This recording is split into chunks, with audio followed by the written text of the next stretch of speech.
Assalamualaikum warahmatullahi wabarakatuh. Halo sahabat cerita nyata Ribon, kembali lagi kami hadir bersama Anda, tentunya dengan menyajikan kisah-kisah menarik. Kali ini kami sudah menyiapkan sebuah kisah berjudul Kisah Nyata Sang Bocah Misterius Muncul Hanya Saat Ramadan. Kisah nyata membuat heboh dan menjadi perbincangan, baik bagi siapa saja yang menyadarinya.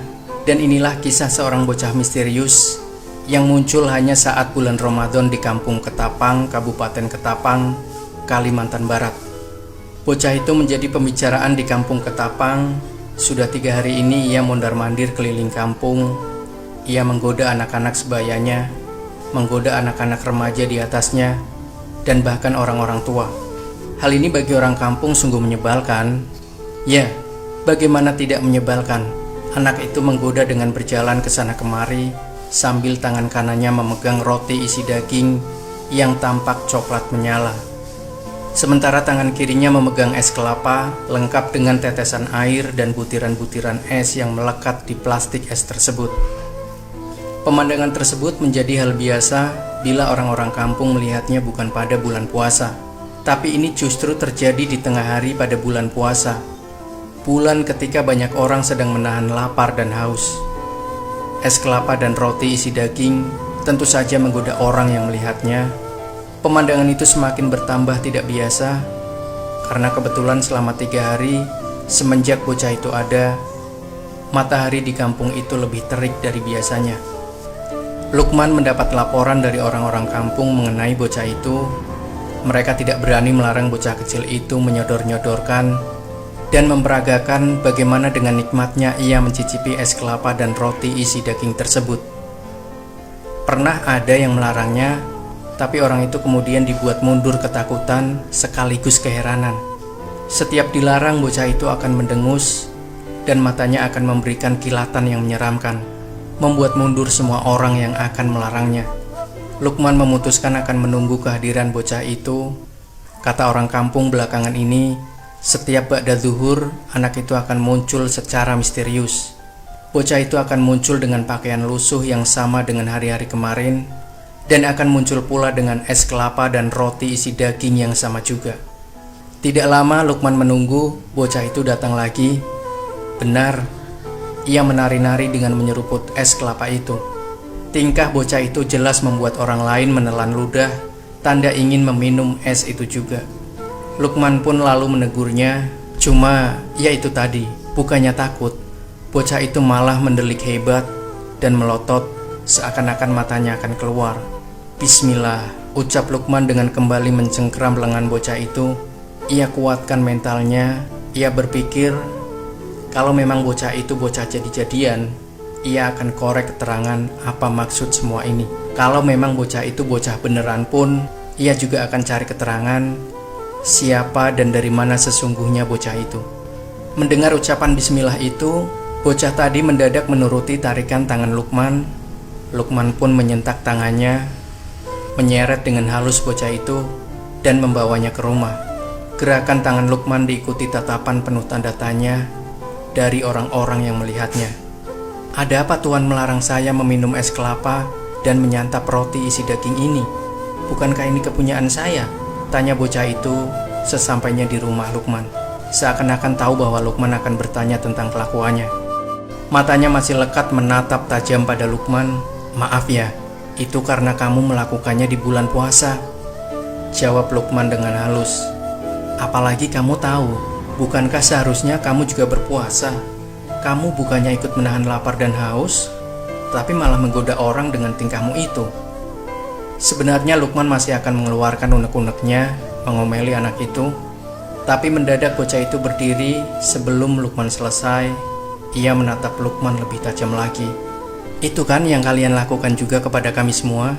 Bukankah kalian yang lebih sering melakukan hal ini ketimbang saya? Kalian selalu mempertontonkan kemewahan ketika kami hidup di bawah garis kemiskinan pada 11 bulan di luar bulan puasa. Bukankah kalian yang lebih sering melupakan kami yang kelaparan dengan menimbun harta sebanyak-banyaknya dan melupakan kami? Bukankah kalian juga yang selalu tertawa dan melupakan kami yang sedang menangis? Bukankah kalian yang selalu berobat mahal bila sedikit saja sakit menyerang? sementara kalian mendiamkan kami yang mengeluh kesakitan hingga kematian menjemput ajal.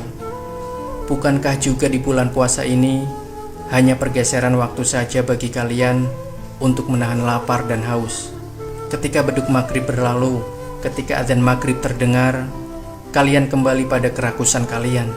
Bocah itu terus saja berbicara tanpa memberi kesempatan pada Luqman untuk menyela.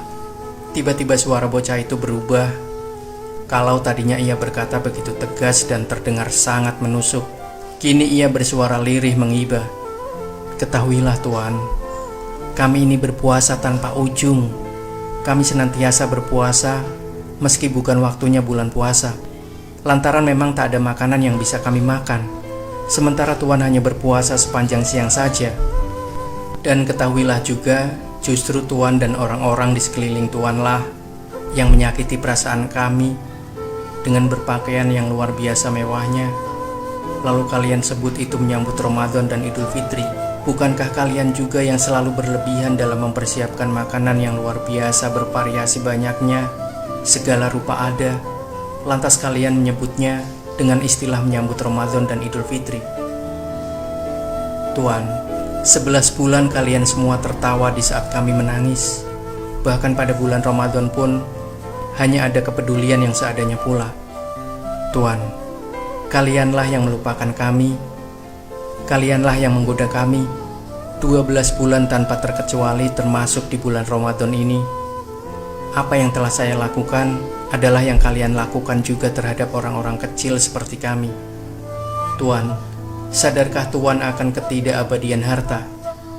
Lalu, kenapakah kalian masih saja mendekap harta secara berlebih?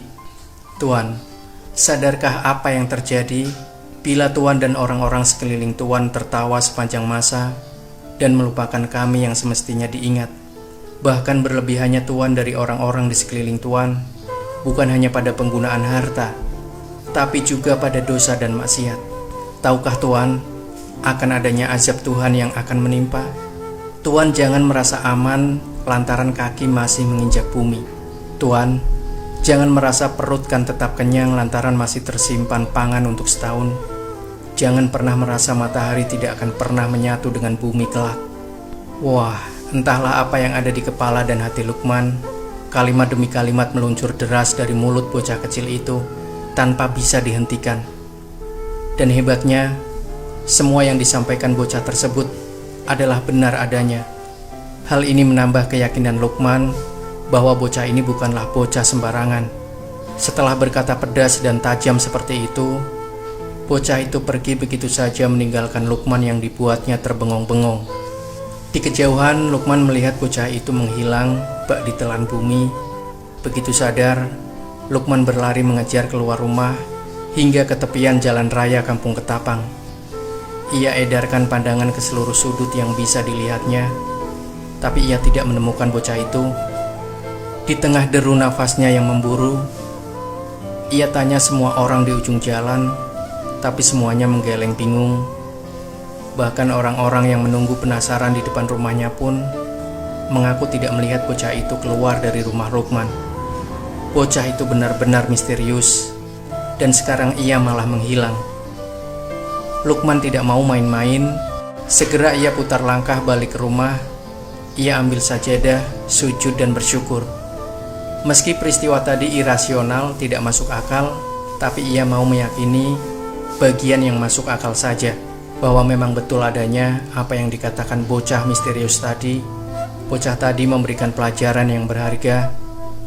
Betapa kita sering melupakan orang yang seharusnya kita ingat, yaitu mereka yang tidak berpakaian, mereka yang kelaparan, dan mereka yang tidak memiliki penghidupan yang layak. Bocah tadi juga memberikan Luqman pelajaran bahwa seharusnya mereka yang sedang berada di atas, yang sedang mendapatkan karunia Allah, jangan sekali-kali menggoda orang kecil, orang bawah, dengan berjalan membusungkan dada dan mempertontonkan kemewahan yang berlebihan.